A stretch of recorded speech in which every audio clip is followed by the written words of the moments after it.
جو مومنین ہیں ہمارے نزدیک اہل بیت اطہار رضوان اللہ تعالی علیہم اجمعین، وہ تو وہ ہستیاں تھے کہ اللہ کے پیارے رسول صلی اللہ علیہ وسلم ایک مرتبہ مسجد نبوی شریف میں آپ خطبہ دے رہے تھے، لوگوں کو واعظ و نصیحت فرما رہے تھے، اور سامنے دروازے سے حضرت امام حسن پاک اور امام حسین پاک مسجد نبوی میں تشریف لے، اور حدیث پاک میں آتا ہے کہ ان کے اوپر، یعنی انہوں نے پہنا ہوا کیا تھا، انہوں نے دونوں نے قمیض پہنی ہوئی تھی، اور اس قمیض میں وہ سرخ رنگ کی قمیض تھی، دونوں نے پہنی ہوئی تھی، تو چل رہے تھے یمشیان، چل رہے تھے، لیکن چلتے چلتے کبھی جب بچہ نیا نیا چل رہا ہو تو وہ گرتا بھی ہے، بچہ ابھی چلنے کی عمر میں ابھی نیا نیا داخل ہوا ہو تو وہ گرتا بھی ہے۔ تو جیسے مسجد نبی شریف میں داخل ہوئے حسنین کریمین، یہ جوڑا شہزادوں کا، جنتی شہزادوں کا جوڑا ہے، کسی کو کیا پتا تھا کہ انہوں نے آج کے ناز نین جو حضور نے ان کے اٹھائے، تو انہوں نے 10 محرم کو اپنے نانا کا قرضہ چکا دیا، تو آپ نے اپنے خطبہ مبارک کو، اپنی اس واعظ و نصیحت کو روک کے آپ ممبر سے نیچے اترے۔ جو حضرات نے ممبر دیکھا ہوا ہے مسجد نبی شریف کا، تو وہ بہت بڑا ممبر ہے، اس کی بہت ساری سیڑھیاں ہیں، تو جو خطیب صاحب وہاں پہ بیٹھتے ہیں، پہلے رسول اللہ صلی اللہ علیہ وسلم سب سے اوپر والی سیڑھی مبارک پہ بیٹھتے تھے، جب حضرت ابو بکر صدیق کا دور آیا تو وہ نیچے والی سیڑھی پہ بیٹھتے تھے، رسول اللہ کی جائے مسند پہ نہیں بیٹھتے تھے، یہ ادب تھا۔ پھر جب حضرت عمر فاروق کا دور آیا تو آپ اس سے بھی نیچے والی سیڑھی پہ بیٹھتے تھے، تو اس کے کئی درجات ہیں، تو رسول اللہ صلی اللہ علیہ وسلم اونچے درجے پہ بیٹھے ہوئے تھے اور آپ نیچے اترے اور اپنے شہزادوں کو اٹھا لیا، سبحان اللہ، دونوں شہزادوں کو اٹھا لیا اور اٹھا کے اپنے پہلو میں لے کر دوبارہ ممبر پہ چڑھ گئے اور اپنے شہزادوں کو اپنی گود میں بٹھا لیا، اور گود میں بٹھانے کے بعد آپ نے پھر دوبارہ اپنے سامعین کو، سننے والوں کے دوبارہ بات بتائی۔ فرمایا صحابہ آپ حیران ہوئے ہوں گے، تعجب تو آپ کو ہوا ہوگا کہ اہم تبلیغ کا فریضہ میں نے چھوڑا ہے، ظاہر تبلیغ ہو رہی تھی، دین کی تبلیغ ہو رہی تھی، میں نے تبلیغ دین کو چھوڑ کر، یہ خطبے کو چھوڑ کر میں نے ان شہزادوں کو اٹھایا، تو میں نے کیوں اٹھایا ذرا سنیے۔ خود رسول اللہ صلی اللہ علیہ وسلم نے وضاحت فرمایا کہ میرے صحابہ، میں نے اس لیے اٹھایا کہ میں دے تو دین کی تعلیم رہا تھا، تمہیں خطبہ دے رہا تھا، لیکن جب وہ گر رہے تھے نا تو اس سے مجھے تکلیف ہو رہی تھی، رسول اللہ صلی اللہ علیہ وسلم کو تکلیف ہو رہی تھی، اور جس چیز سے رسول اللہ کو تکلیف ہو تو پھر اللہ تبارک و تعالیٰ اس چیز کو ناپسند فرماتا ہے۔ فرمایا میں نے اس لیے اپنے خطبے کو چھوڑا اور حسن حسین شہزادوں کو اٹھا کے اپنی گود میں بٹھایا تاکہ انہیں بھی تکلیف نہ ہو اور میں دین کی تبلیغ بھی کرتا ہوں۔ اور پھر حسنین کریمین کی جو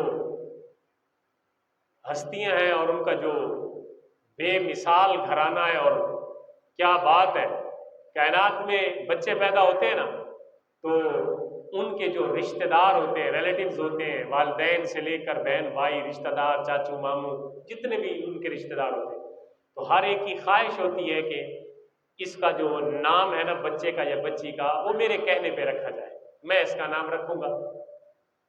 ایک پہل ہوتی ہے، ایک انتہائی انر فیلنگز، خوشی، اندرونی خوشی ہوتی ہے۔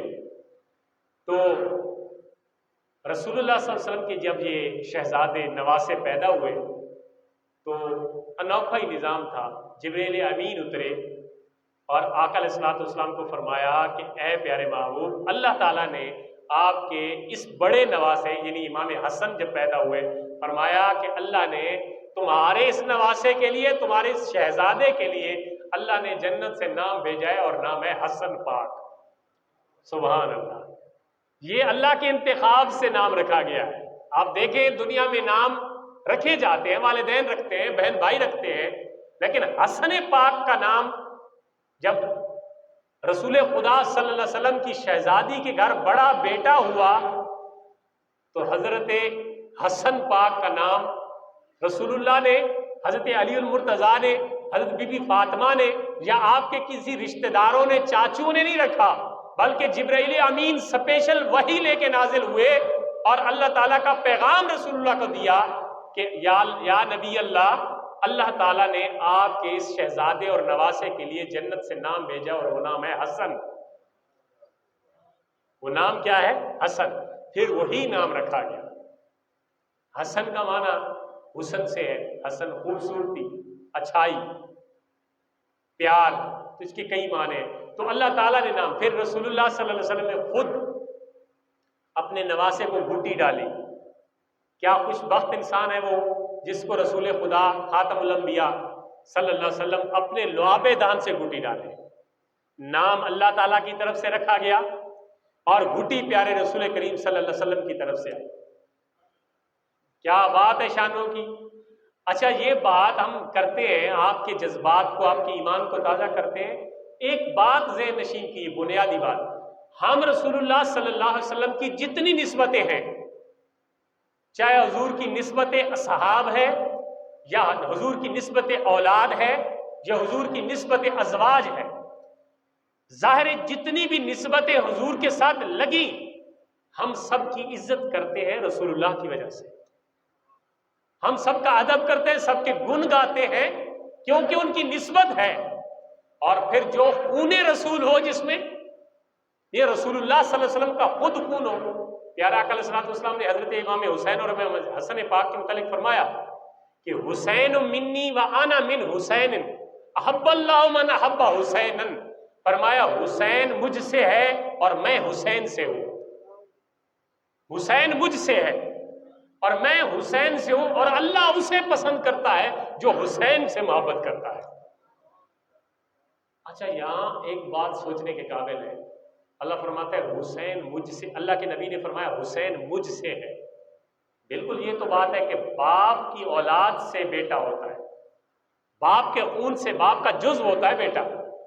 حسین منی، تو یہاں پہ باپ حضور کے خون سے تھے، یعنی سیدہ فاطمہ کے بطن اطہر سے آئے، تو یہ بات تو ٹھیک ہے کہ حسین منی، حسین مجھ سے ہے یعنی میرے خون سے ہے۔ تو اگلا جملہ حضور نے فرمایا وَأَنَا مِنْ حسین، حسین مجھ سے ہے اور میں حسین سے ہوں۔ یار یہ عجیب بات ہے، باپ بیٹے سے کس طرح ہو سکتا ہے؟ بیٹا تو باپ سے ہوتا ہے، باپ بیٹے سے کس طرح ہو سکتا ہے؟ تو ذرا سمجھیے، لطیف نکتہ، ایک باریک سی سمجھ سنیے۔ فرمایا دنیا والوں، حسین تو میرا بیٹا ہے، میرا نواسا ہے، میری اولاد ہے، یہ تو ہر دنیا والے سمجھتے ہیں اور اس بات کو ریکگنائز کرتے ہیں کہ حسین میری اولاد ہے، لیکن میں بھی دنیا والوں کو بتاؤں کہ حسین مجھ سے ہے کا کیا مطلب؟ مجھے تو دشمنوں سے اللہ تعالیٰ نے محفوظ رکھا تھا، دشمن میرا کچھ بگاڑ نہیں سکے۔ حملے بہت ہوئے، جنگ بدر بھی ہوئی، جنگ احد بھی ہوئی، جنگ خندق بھی ہوئی، جنگ حنین بھی ہوئی، غرض ہے کہ کتنی چھوٹی بڑی جنگیں ہوئی اور دشمن تلوار لے کے پہنچ چکے تھے، لیکن اللہ فرماتا ہے حبیب واللہ یعصمک من الناس، محبوب دنیا والے جتنے مرضی چکر چلا لے، جتنا مرضی زور لگا لے آپ کے دشمن، میں رب نے وعدہ کیا ہوا ہے واللہ یعصمک من الناس، دنیا والوں کی تلواریں آپ تک نہیں پہنچ سکے گی، دنیا والے آپ کو کچھ گزند نہیں پہنچائیں گے۔ لہذا آپ کو ظاہری طور پہ آپ تلوار سے شہید نہیں ہوئے، حضور تیر سے شہید نہیں ہوئے، آپ کو وہ زہر جو یہودن نے دیا تھا اس زہر سے آپ کا وصال ہوا، تو شہادت سری کے تحت آپ کو شہادت کی موت آئی، آپ نے شہادت سے وصال پایا، مرتبہ شہادت آپ کو ملا، لیکن ظاہری تیر و تلوار سے نہیں ملا۔ تو دنیا والے کہیں شہادت کو تو بڑا مرتبہ ہے، قرآن کہتا ہے وَلَا تَقُولُوا لِمَن يُقْتَلُ فِي سَبِيلِ اللَّهِ اموات، خبردار جو بندہ اللہ کی راہ میں شہید ہو اسے مردہ نہ کہو، وہ زندہ ہے، بل احیاء، وہ زندہ ہے۔ یار کتنی بڑی عظمت ہے، کتنی بڑی شان ہے شہید کی کہ قرآن کہتا ہے بظاہر آپ کے سامنے گردن کٹ گئی لیکن مردہ نہیں کہنا آپ نے اس کو، وہ اللہ کے ہاں تو زندہ ہے۔ تو یہ تو شان ہے شہادت والے کی۔ تو یار شہادت کا جو مرتبہ ہے وہ نبوت سے کم ہے، زیادہ نہیں ہے، نبوت کے مرتبے سے نیچے ہے، یہ ترتیب قرآن نے بھی بتائی ہے۔ انعم اللہ علیہم من النبیین والصدیقین والشہداء والصالحین. یہ ترتیب قرآن نے بتائی ہے. پہلا مرتبہ نبوت کا ہے، فرمایا شہادت کا مرتبہ بھی بڑا ہے. شاید دنیا والے آپ بعد میں آ کے کہیں کہ یار یہ آپ کے نبی کو تو شہادت کا مرتبہ نہیں ملا تھا، تو اللہ کے محبوب نے جو یہ فرمایا کہ دنیا والوں حسین مجھ سے ہے، یہ تو سمجھ آئی، لیکن میں حسین سے کیسے ہوں کہ میں دنیا والوں کے تیر و تلوار سے تو بچ گیا ہوں، لیکن جس طرح میرے حسین کو شہید کیا گیا سمجھو کربلا کی تپتی ریت میں، وہ میری جو شہادت تھی وہ حسین سے نمودار ہو. اور دوسری بات یہ ہے، فرمایا کہ دین جو ہے نا، دین وہ دیا تو میں نے تھا اللہ کی اجازت سے، لوگوں کو کلمہ تو میں نے پڑھایا، محمد رسول اللہ تو میں نے سکھایا، دین تو میرا تھا میں لے کے آیا، لیکن میرے دین کو آگے بچانے والا، قیامت تک پروان چڑھانے والا اور اس دین کے بوٹے کو سیراب کرنے والا میرا حسین ہو. اس لیے حسین منی فرمایا وانا من حسین. اور ایک دفعہ آپ نے اپنے ان دونوں شہزادوں کو، ظاہر ہے جو پوتے پوتیاں ہوتے ہیں نا ان کی قدر دادوں کو بڑی ہوتی ہے اور نانوں کو بھی بڑی ہوتی ہے. باپ کو تو ہوتی ہے، نانے اور دادے بھی پوتے پوتیوں سے بڑا لاڈ پیار کرتے ہیں. آپ بھی صاحب اولاد ہے جو ہے ان کو پتہ ہے. تو نبی پاک صلی اللہ علیہ وسلم ایک دفعہ آپ جا رہے تھے تو رستے میں سیدہ خاتون جنت کا گھر آتا تھا، آپ کہیں کام جا رہے تھے تو اندر سے حضرت امام حسین کے رونے کی آواز آئی. چھوٹے بچے تھے، مدینہ طیبہ کی بات، رونے کی ہوتا. آپ جا کے اس کام سے آپ رک گئے، ادھر نہیں گئے، آپ نے دروازہ کھٹکھٹا کے اپنی بیٹی فاطمہ الزہرا رضی اللہ تعالی عنہا کے پاس گئے. آپ نے فرمایا میری بیٹی حسین کو کیوں رلا رہی ہو، حسین کو کیوں رلا رہی ہو؟ آپ نے جو بات فرمانی تھی مجھے کہ حسین کو نہ رلایا کرو. جب حسین کائنات میں دنیا پہ زمین پہ گھر میں روتا ہے تو اللہ کے فرشتوں کو بھی تکلیف ہوتی ہے اور میں محمد کو بھی تکلیف ہوتی ہے. یہ حسین ناز کے پلے تھے، یہ اتنے مقام والے حسین تھے، اور جب حسین کو بڑا کیا، ناز نخروں میں بڑا کیا، بڑا پال پوس کے بڑا کیا، تو آقا علیہ الصلوۃ والسلام کے یہ شہزادے 56 سال کی عمر میں 61 ہجری میں جب یہ واقعہ کربلا نمودار ہوا تو اس وقت رسول اللہ صلی اللہ علیہ وسلم کو اس دنیا سے پردہ فرمائے ہوئے 50 برس گزر چکے تھے، 50 سال گزر چکے تھے. جب رسول اللہ صلی اللہ علیہ وسلم اس دنیا سے وصال فرمائے تو ان کے 50 سال بعد یہ واقعہ رونما ہوا، واقعہ کربلا. تو میں نے جہاں پہ بات پچھلے جمعے پہ چھوڑی تھی کہ آقا علیہ الصلوۃ والسلام کی ظاہری حیات میں آپ کی نسل سے، بچوں میں سے بچپن میں سارے بچے اللہ تعالیٰ نے واپس لے لیے. آپ کی جو بیٹیاں تھیں ان کی بھی اولاد ہوئی، لیکن ان بیٹیوں کی اولادوں کو بھی اللہ تعالیٰ نے تقریباً بچپن میں واپس بلا لیا، یعنی ان کی نسل آگے نہ چلی. سیدہ خاتون جنت رضی اللہ تعالی عنہا جب حضرت علی المرتضیٰ سے بیاہی گئی، آپ کی شادی ہوئی تو آپ کے بطن عطر سے 5 بچے ہوئے، حضرت امام محسن، حضرت امام حسن اور حضرت امام حسین. اور 2 بیٹیاں ہوئیں، حضرت ام کلثوم اور حضرت سیدہ زینب پاک. حضرت ام کلثوم رضی اللہ تعالی عنہا یہ حضرت عمر فاروق کے نکاح میں گئی، اور حضرت سیدہ زینب پاک جن کے اون و محمد کربلا میں شہید ہوئے تھے، یہ حضرت جعفر کے پاس رہی، یہ ان کے ساتھ ان کا نکاح ہوا. اور اون و محمد یہ 2 صاحبزادے اور شہزادے تھے جو سیدہ زینب پاک کے وطن عطر سے تھے، اور یہ حضرت حسین کی ہمشیرہ اور بہن تھی جو ساتھ ساتھ کربلا میں چلتی رہی. اور سیدہ زینب کا آپ نام سنتے ہیں. تو یہ 4 اولادیں حضرت امام محسن جلدی وصال فرما گئے تھے، امام حسن، امام حسین، سیدہ زینب پاک اور ام کلثوم یہ بڑی ہوں، اور پھر ان کی اولادیں آگے بڑھی. اور پھر اللہ کا کرنا ایسا ہوا کہ تمام کی حضرت امام حسن پاک کی اولاد بھی بہت کثیر ہوئی، کیونکہ حضرت امام حسن پاک کو زندگی میں بھی انہوں نے کافی، حضرت علی المرتضیٰ کی زندگی میں انہوں نے کافی شادیاں کی تھی، بلکہ حضرت علی نے لوگوں کو اعلان کر رکھا تھا کہ اپنی بیٹیاں حضرت امام حسن کے نکاح میں نہ دو، یہ بہت زیادہ شادیاں کرنے والے. تو حضرت امام حسن پاک نے پیدل 25 حج کیے تھے. خیر ان کی ایک علیحدہ کہانی ہے یا علیحدہ ایک سوانح حیات ہے وہ بعد میں کسی ٹائم حضرت امام حسن پاک کی بیان کریں گے. اور چونکہ 9 محرم الحرام ہے تو میں حضرت امام حسین رضی اللہ تعالیٰ عنہ کے حوالے سے چند چیزیں آپ کو گوش گزار کروں. حضرت امام حسین رضی اللہ تعالیٰ عنہ کی شادی جو تھی وہ شاہ ایران کی بیٹی سے ہوئی تھی. ایران کا بادشاہ یزدگرد جب ایران حضرت عمر فاروق کے دور میں فتح ہوا تو وہاں سے اس کی بیٹی بادشاہ کی بیٹی کو بی بی شہر بانو کو قید کر کے مدینہ لایا گیا. کیونکہ ہوتا یوں تھا کہ آپ اگر ہتھیار ڈال دیتے ہیں تو آپ مسلمان ہیں پھر امن میں آ گئے، اگر جنگ کرتے ہیں تو پھر آپ کے جنگی لوگوں کو قیدی بنا دیا جاتا تھا. تو قید ہو کے شاہ ایران کی بیٹی قید ہو کے جب مدینہ پاک میں آئی نا تو مال غنیمت تقسیم ہوا، یعنی غلام بھی تقسیم ہوتے تھے، کنیزیں بھی تقسیم ہوتی تھی، مال غنیمت بھی تقسیم ہوتا تھا. جب حضرت بی بی شہر بانو جو بادشاہ کی بیٹی تھی جب ان کی تقسیم کی باری آئی تو حضرت عمر فاروق کا بیٹا عبداللہ بھی کھڑا تھا.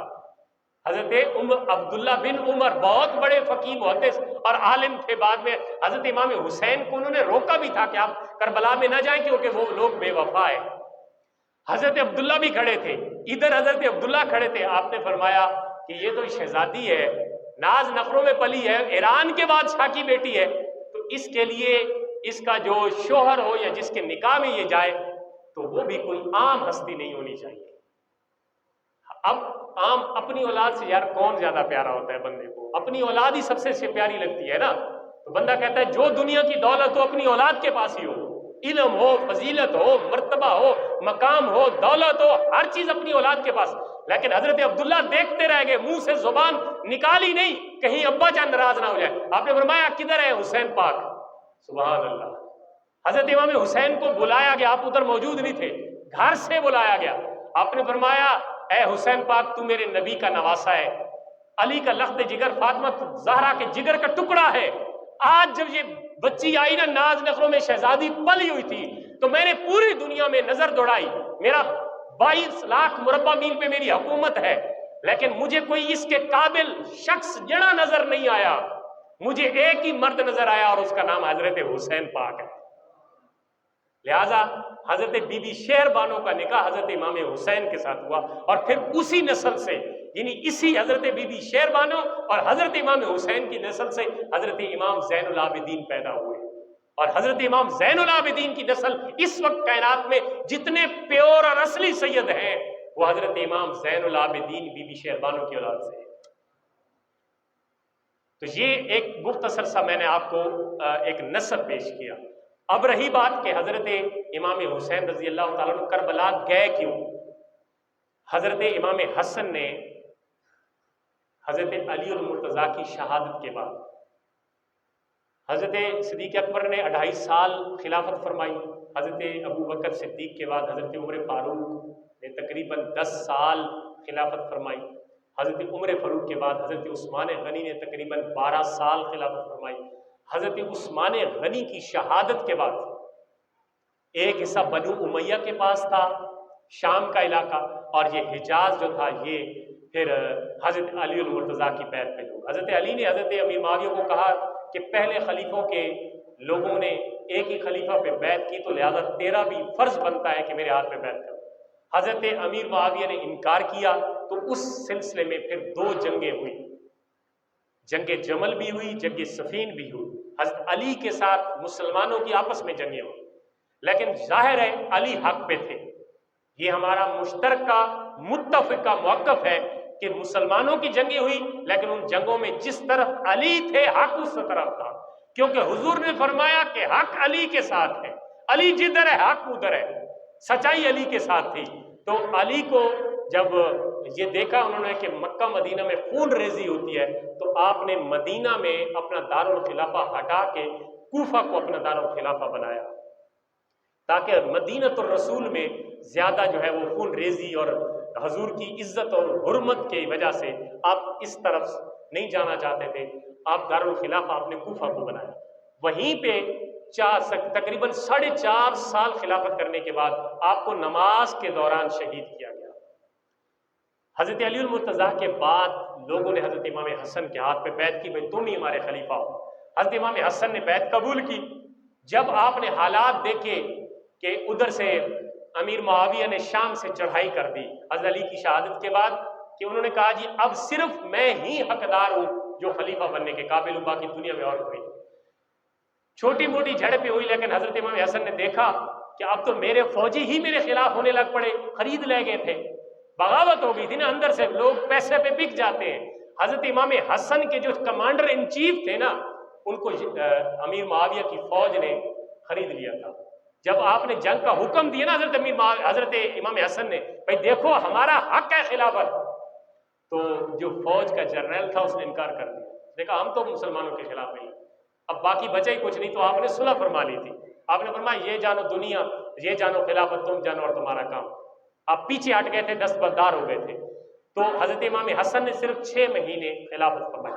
جب حضرت امام حسن 47 ہجری میں یا 49 ہجری میں آپ کا وصال ہوا تو امیر معاویہ کی حکومت چل رہی تھی، امام حسن کا وظیفہ بھی آ رہا تھا، امام حسین کا وظیفہ بھی لگا ہوا تھا۔ جب 60 ہجری میں 59 ہجری میں امیر معاویہ فوت ہوتے ہیں، حضرت امیر معاویہ کے بعد انہوں نے اپنے بیٹے یزید کو تخت سنبھال دیا۔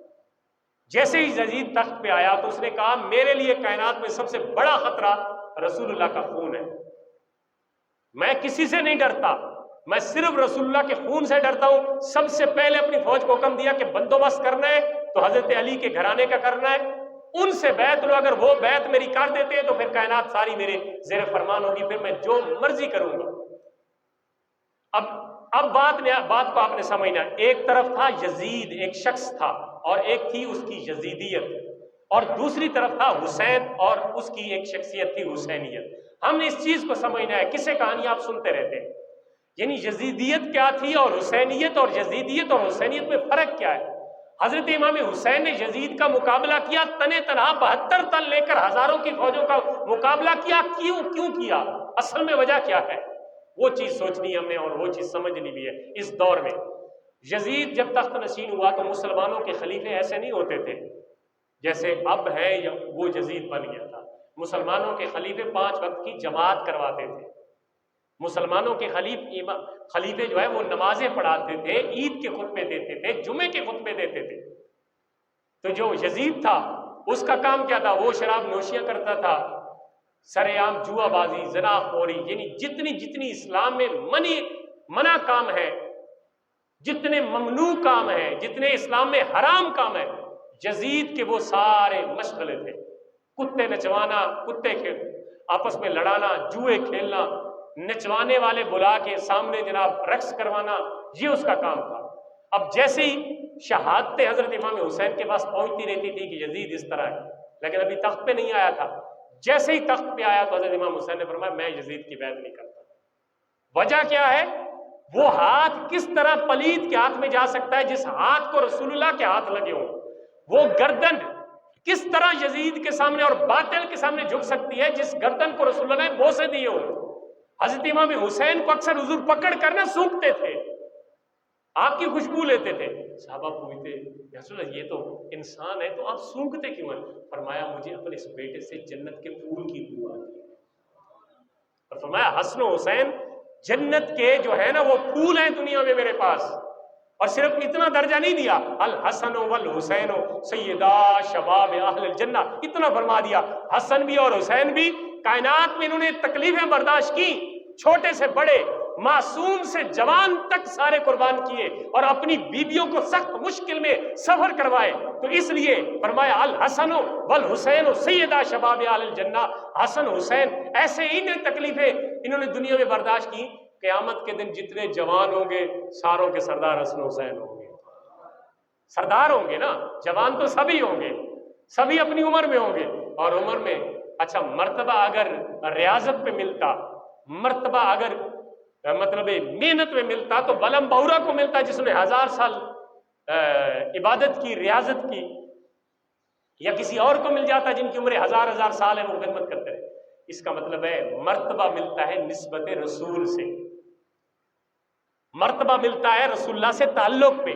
تو حسن و حسین کا جو تعلق تھا اور جو حضور نے ان کو پال کے تربیت دے کے بڑا کیا کہ ہمیشہ کلمہ حق کے لیے ڈٹ جاؤ، چاہے اپنا سارا کنبہ ہی قربان کیوں نہ کرنا پڑے۔ قرآن فرماتا ہے وَلَا تَلْبِسُوا الْحَقَّ بِالْبَاطِلِ، باطل کے ساتھ حق کو گڈ نہ کیا کرو، رلاؤ ملاؤ نہیں کامنو، ادھا تتر تے ادھا وٹیر، ادھا انج کر لی تے ادھا انج کر لی، نہیں، فرمایا ولا تلبسوا الحق بالباطل، حق کو حق رکھو، باطل کو باطل سمجھو، جو غلط ہے اس کو غلط کہو۔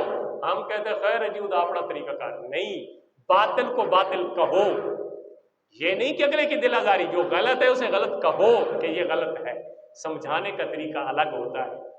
فرمایا ولا تلبسوا الحق بالباطل ولا وتکتموا الحق وانتم تعلمون، جان بوجھ کے ڈنڈی مارتے ہو، جانتے بھی ہو یہ حق ہے۔ اللہ فرماتا ہے میرے محبوب کے نواسوں کو تو پتا تھا کہ حق کیا ہے، اس لیے محبوب کے نواسے جھکے نہیں ہیں بلکہ حق کے سامنے ڈٹ گئے۔ اور پھر قرآن گواہ ہے کہ قرآن نے بھی اس اہل بیت کی انما یرید اللہ لیذھب عنکم الرجس اہل البیت، فرمایا یہ اہل بیت صاف ستھرے اور پاک اللہ کی طرف سے کر دیے گئے۔ کائنات میں کسی کوئی پاک کہے نہ کہے، اللہ نے ان کو پاک فرما دیا ہے۔ تو لہٰذا یہ وہ ہستیاں ہیں۔ میں تو یہاں پہ چونکہ میرا پہلا محرم تھا، میں نے دیکھا کہ یہاں پہ لوگوں میں اہل بیت کی محبت دلوں میں ہو تو اللہ بہتر جانتا ہے، ظاہری طور پہ کوئی اہتمام یعنی اہل بیت کے ذکر، فضائل حسنین کریمین بیان کرنا، سننا یا مجالس منعقد کرنا، اس طرح کی کوئی ایکٹیویٹی میری نظر سے نہیں گزری۔ میں یہ تو فتویٰ نہیں دے سکتا کہ آپ کے دلوں میں اہل بیت کی محبت نہیں ہے، لیکن میں یہ ضرور کہتا ہوں کہ آپ اس چیز کو سمجھیں کہ حسینیت نماز ہے، حسینیت روزہ ہے، حسینیت حج ہے، حسینیت زکوٰۃ ہے، اور یزیدیت کیا ہے؟ جوا ہے، دھوکہ ہے، فریب ہے، زناکاری ہے، حرام خوری ہے، یہ یزیدیت ہے۔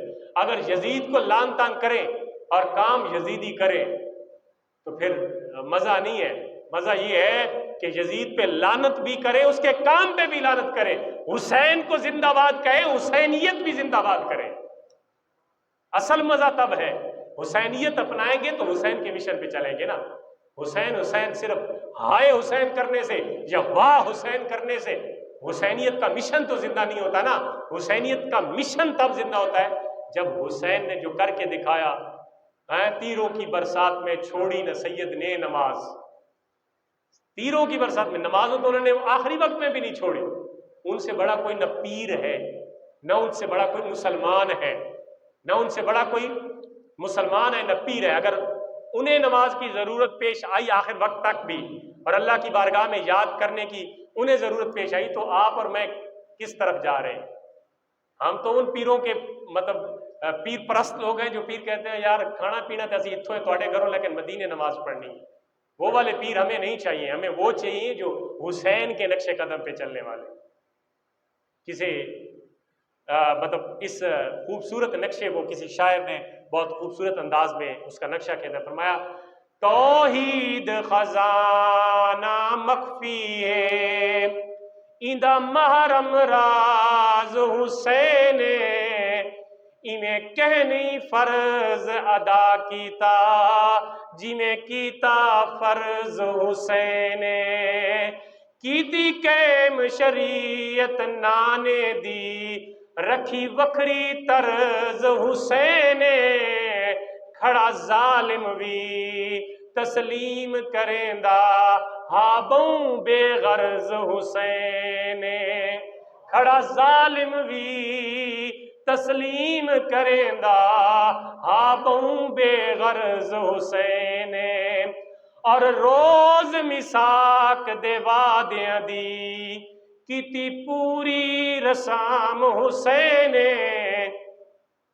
روز مساک دے وعدیاں دی کیتی پوری رسام حسین، ان کہنی فرض ادا کیتا جی میں کیتا فرض حسین، وہ باغ دشت ہے